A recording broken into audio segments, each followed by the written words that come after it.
고대 로마에서는 파란색이 불쾌한 색상이었다고 합니다. 불쾌한 이단의 색이라고 인식하게 됐는데요. 파랑을 완전한 대중의 색으로 만들어버린 인물이 있습니다.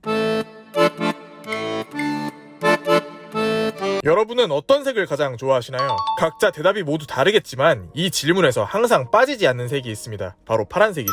신뢰와 시원함의 상징, 동시에 슬픔의 상징이 되기도 하는 이 파란색은 이젠 주위에 없어서 안 될 색상인데요. 먼 옛날 고대 로마에서는 파란색이 불쾌한 색상이었다고 합니다. 왜일까요? 고대 로마에서는 파란색을 색 취급하지도 않았습니다. 정확하게는 제대로 취급할 수가 없었죠. 하늘과 바다 모두 보이기만 파란색으로 보일 뿐 그 색을 사용할 수는 없었으니까요. 그러다 보니까 자연스럽게 존재하지 않는 불쾌한 이단의 색이라고 인식하게 됐는데요. 사실 아예 만들 수 없던 건 아닙니다. 당시 이집트에서는 석회와 구리 등의 재료들로 이집션 블루를 만들어서 사용하기도 했습니다. 굉장히 즐겨 사용했죠. 다만 제작 과정도 복잡했고 조금의 실수라도 있으면 녹색으로 보였기 때문에 유럽에서는 좋은 취급을 받지 못했다고 합니다. 그러던 중 라피스 라줄리, 우리말로는 청금석을 원료로 이용한 울트라마린이 등장합니다. 진정한 파란색이라고 불리는 이 색깔이 바로 파란색의 판도를 뒤집게 되죠. 왜냐하면 이 청금석이 어마무시하게 비쌌기 때문인데요. 당시 황금만큼의 가치, 아니 황금보다 더 비쌌다고도 합니다. 그도 그럴 게 이 울트라마린의 이름이 라틴어로 바다 건너편이란 뜻인데 청금석이 아프가니스탄에서 주로 채취됐거든요.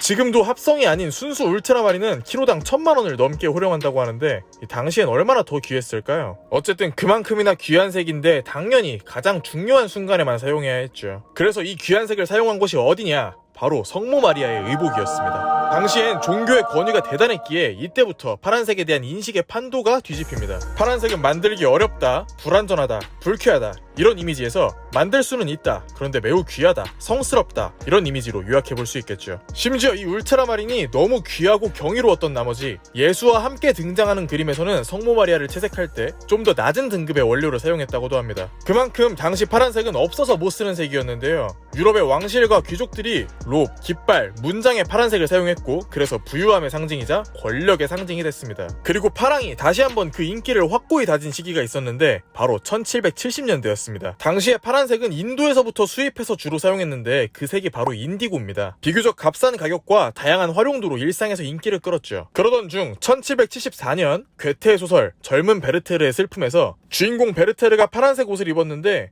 괴테의 입장으로는 당시 청색이 유행했기에 그냥 청색 옷을 입혔다지만 분명히 베르테르 붐은 전 유럽에 파란색 의상을 유행시켰습니다. 그 직후 프랑스에선 파란색을 아예 국가 전체의 상징으로 만들어버립니다. 좀 전에 설명했듯이 파란색은 왕실을 상징하는 경우가 대부분이었는데요. 프랑스도 마찬가지였죠. 그러나 1789년 프랑스 혁명이 시작됩니다. 당시 혁명에 동참한 병사들의 군복이 청색이었는데 차차 민병대들도 파란색 군복을 채택했고 파란색을 국가를 상징하는 색으로 선포했습니다.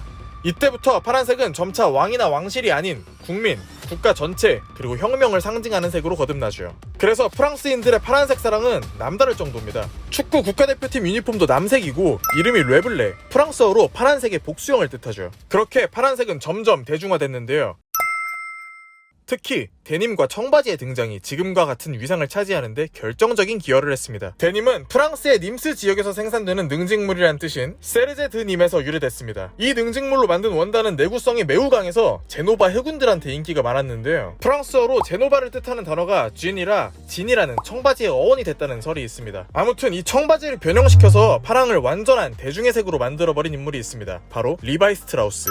19세기 리바이 스트라우스는 텐트 제작용 천 납품 의뢰를 받고 대량의 천을 제작합니다. 그런데 작업 과정에서 한 직원의 실수로 그 천을 파란색으로 염색해버리죠. 의뢰인은 초록색을 원했는데 말입니다. 이 때문에 의뢰인은 구입을 거부했고 대량의 악성 재고 파란 원단이 남아버렸습니다. 이걸 어쩌나 고민하다가 당시 광부들의 바지가 찢어지는 일이 비일비재했기에 튼튼한 텐트용 천으로 바지를 한번 만들어 보는데요. 예상이 적중하고 리바이 스트라우스의 바지는 선풍적인 인기를 끌게 되죠. 싸고 막 굴릴 수 있는 옷, 아무렇게나 막 입을 수 있는 옷이란 점이 인기의 비결이었습니다. 그리고 그 이후부터는 텐트천 대신 데님 소재를 이용했는데요.